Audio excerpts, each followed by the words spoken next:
மனம் திரும்பு மனிதா, மனம் திரும்பு மனிதா. நீ நற்செய்தியில் நம்பிக்கை கொண்டு மனம் திரும்பு மனிதா.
இரக்கம் நாடும் இறைவன் நானே, பலிகளில் விருப்பம் எனக்கில்லை. எனவே மனம் திரும்பு மனிதா, நீ நற்செய்தியில் நம்பிக்கை கொண்டு மனம் திரும்பு மனிதா.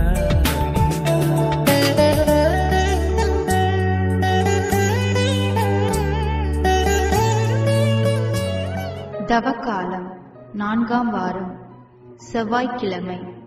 முதல் வாசகம். இறைவாக்கினர் எசேக்கியேல் நூலிலிருந்து வாசகம். அதிகாரம் 47, இறைவசனங்கள் 1 முதல் 9 முடிய மற்றும் 12. அந்நாள்களில் வானதூதர் என்னை கோவிலின் நுழைவாயிலுக்கு மீண்டும் அழைத்து வந்தார். அங்கு நான் கோவிலின் வாயிற்படியின் கீழிருந்து கிழக்கு நோக்கி தண்ணீர் வருவதை கண்டேன். ஏனெனில் கோவில் கிழக்கு நோக்கி இருந்தது. தண்ணீர் கோவில் மற்றும் பீடத்தின் தெற்கு பக்கத்திலிருந்து வந்தது. அவர் என்னை வடக்கு வாயில் வழியாய் அழைத்து வந்து கிழக்கு நோக்கிய வெளிவாயிலின் வெளிப்பகுதிக்கு இட்டு சென்றார். இதோ தண்ணீர் தெற்கு பகுதியிலிருந்து பாய்ந்து கொண்டிருந்தது. அம்மனிதர் கையில் ஓர் அளவு நூலை பிடித்து கொண்டு கிழக்கு நோக்கி சென்று 1000 முழம் அளந்தார். பின்னர் கணுக்கால் அளவு ஆழமுள்ள அத்தண்ணீர் வழியாய் என்னை அழைத்துச் சென்றார். அவர் மேலும் 1000 முழம் அளந்து என்னை முழங்கால் அளவு ஆழமுள்ள தண்ணீரில் அழைத்துச் சென்றார். மேலும் 1000 முழம் அளந்து இடுப்பளவு தண்ணீரில் என்னை நடத்திச் சென்றார். அவர் மேலும் 1000 முழம் அளந்தார். ஆனால் இப்போது அது ஆறாக ஓடியது. எனவே என்னால் அதை கடக்க இயலவில்லை. ஏனெனில் தண்ணீர் உயர்ந்து நீந்தி போகும் அளவுக்கு ஆழமுடையதாய் யாராலும் நடந்து கடக்க முடியாத ஆறாய் ஓடியது. அவர் என்னிடம், மானிடா, இதை பார்த்தாயா என்றார். பின்னர் அவர் என்னை ஆற்றின் கரைக்கு அழைத்துச் சென்றார். நான் அங்கே சென்றபோது ஆற்றின் இரு கரைகளிலும் எண்ணற்ற மரங்கள் நிற்க கண்டேன்.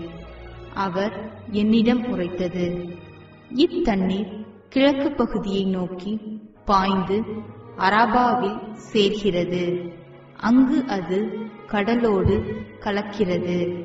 அது கடலோடு கலக்கையில் அத்தண்ணீர் அங்கு நல்ல தண்ணீராக மாறும்.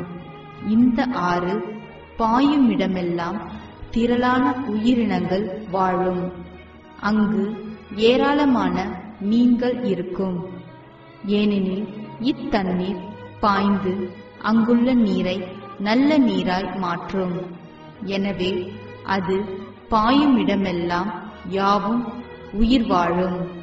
பல வகையான பழமரங்கள் ஆற்றின் இருமருங்கிலும் வளரும். அவற்றின் இலைகள் உதிரா, அவற்றில் கனிகள் குறையா. ஒவ்வொரு மாதமும் அவை கனி கொடுக்கும். ஏனெனில் தூயகத்திலிருந்து தண்ணீர் அவற்றிற்கு பாய்கின்றது. அவற்றின் கனிகள் உணவாகவும் இலைகள் மருந்தாகவும் பயன்படும். இது ஆண்டவர் வழங்கும் அருள்வாக்கு. இறைவா, உமக்கு நன்றி. நற்செய்தி வாசகம். யோவான் எழுதிய நற்செய்தியிலிருந்து வாசகம். அதிகாரம் 5, வசனங்கள் 1 தொடக்கம் 3 முடிய, 5 தொடக்கம் 16 முடிய. யூதர்களின் திருவிழா ஒன்று வந்தது. இயேசுவும் எருசலேமுக்கு சென்றார். எருசலேமில் ஆட்டு வாயிலுக்கு அருகில் 5 மண்டபங்கள் கொண்ட குளம் ஒன்று உண்டு. எபிரேய மொழியில் பெத்சதா என்பது அதன் பெயர். இம்மண்டபங்களில் உடல் நலமற்றோர், பார்வையற்றோர், கால் ஊனமுற்றோர், முடக்கு வாதமுற்றோர் ஆகியோர் திரளாய் படுத்து கிடப்பர். 38 ஆண்டுகளாய் உடல் நலமற்றிருந்த ஒருவரும் அங்கு இருந்தார். இயேசு அவரை கண்டு நெடுங்காலமாக அவர் அந்நிலையில் இருந்துள்ளதை அறிந்து, நலம் பெற விரும்புகிறீரா என்று அவரிடம் கேட்டார். ஐயா, தண்ணீர் கலங்கும் போது என்னை குளத்தில் இறக்கிவிட ஆளில்லை. நான் போவதற்கு முன் வேறு ஒருவர் இறங்கிவிடுகிறார் என்று உடல் நலமற்றவர் அவரிடம் கூறினார். இயேசு அவரிடம், எழுந்து உம்முடைய படுக்கையை எடுத்துக்கொண்டு நடந்து செல்லும் என்றார். உடனே அம்மனிதர் நலமடைந்து தம்முடைய படுக்கையை எடுத்துக்கொண்டு நடந்தார். அன்று ஓய்வு நாள்.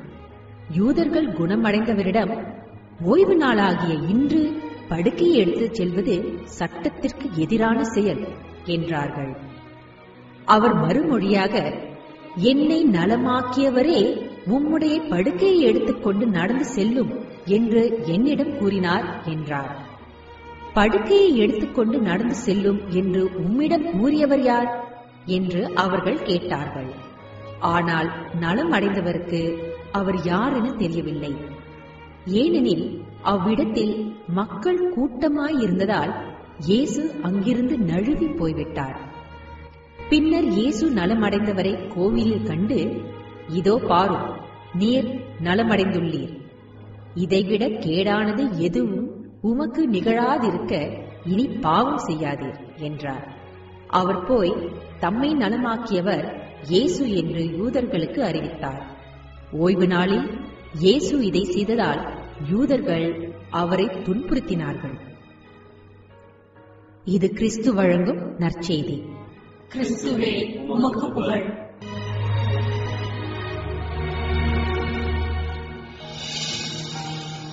அன்புக்குரியவர்களே, இன்றைய 2 வாசகங்களுமே வாழ்வு தரும் தண்ணீர் பற்றி பேசுகின்றன. முதல் வாசகத்தில் கோவிலில் இருந்து கிழக்கு நோக்கி பாய்ந்த ஆறு பற்றி வாசிக்கின்றோம். முதலில் ஓடை போல பாய்ந்த தண்ணீரானது பின்பு ஆறாக மாறி இறுதியில் பேராறாக மாறி கடலில் கலந்தது குறித்து வாசிக்கின்றோம். நற்செய்தியில் குணமளிக்கும் பெத்சதா குளம் பற்றி வாசிக்கின்றோம். இந்த 2 வாசகங்களிலுமே தண்ணீர் என்பது ஓர் அடையாளமாக பயன்படுத்தப்படுகின்றது. அது தூய ஆவிக்கு அடையாளமாக இருக்கின்றது. இறைமகன் இயேசு எருசலேமில் நடந்த கூடார திருவிழாவின் இறுதி நாளில் மக்களை பார்த்து, யாரேனும் தாகமாக இருந்தால் என்னிடம் வரட்டும், என்னிடம் நம்பிக்கை கொள்வோர் பருகட்டும். மறைநூல் கூறுவது போல அவருடைய உள்ளத்தில் இருந்து வாழ்வு தரும் தண்ணீர் ஆறாய் பெருக்கெடுத்து ஓடும் என்றார். யோவான் 7:37 மற்றும் 38 வசனங்கள்.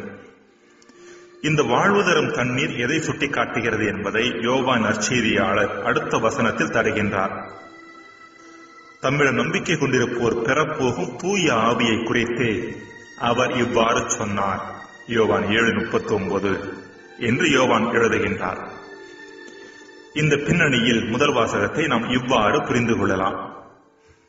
நாம் கடவுளுக்கு ஏற்ற வாழ்வை வாழ முயற்சிக்கின்ற பொழுது முதலில் ஆவியின் பிரசன்னம் சிறிய அளவில் ஒரு ஓடை போல நம்மில் இருப்பதை உணர்வோம்.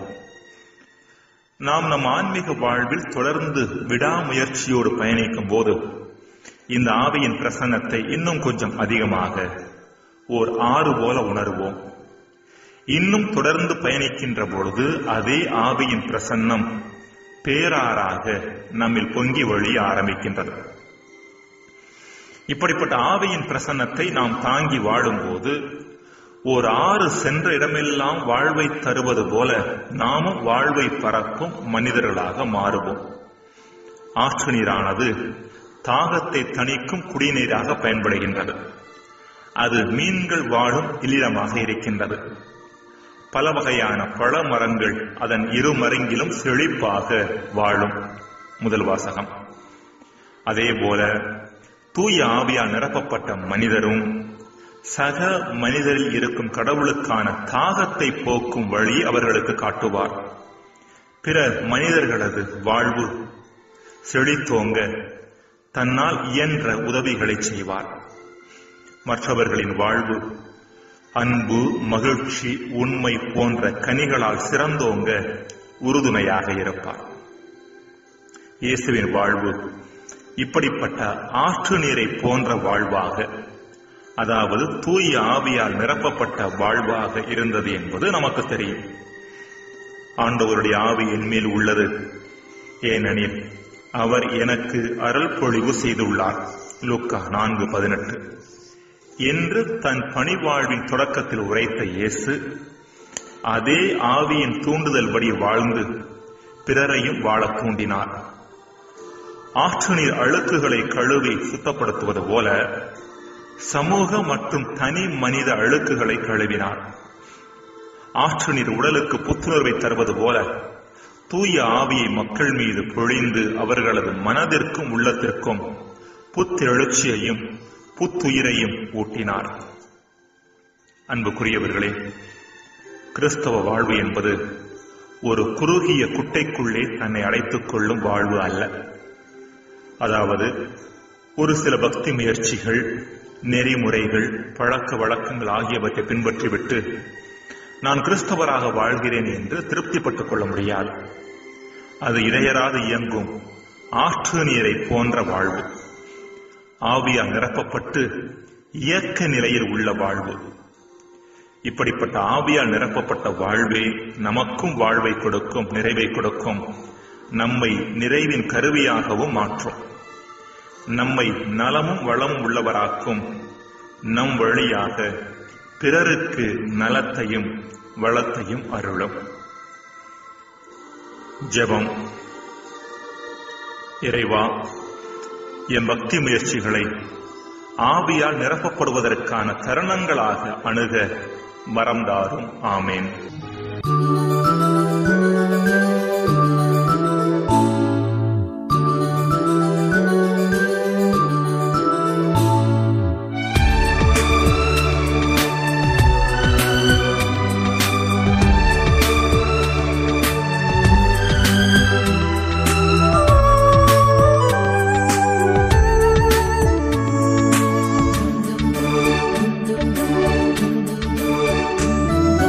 மனம் திரும்பு மனிதா, நீ நற்செய்தியில் நம்பிக்கை கொண்டு மனம் திரும்பு மனிதா, மனம் திரும்பு மனிதா, நீ நற்செய்தியில் நம்பிக்கை கொண்டு மனம் திரும்பு மனிதா.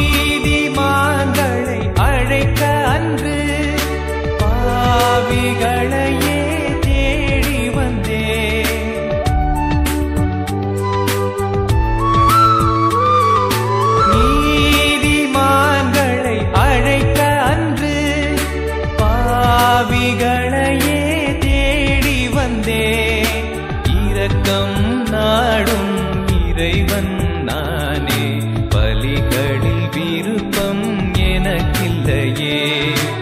இரக்கம் நாடும் இறைவன் நானே, பலிகளில் விருப்பம் எனக்கில்லை. எனவே மனம் திரும்பு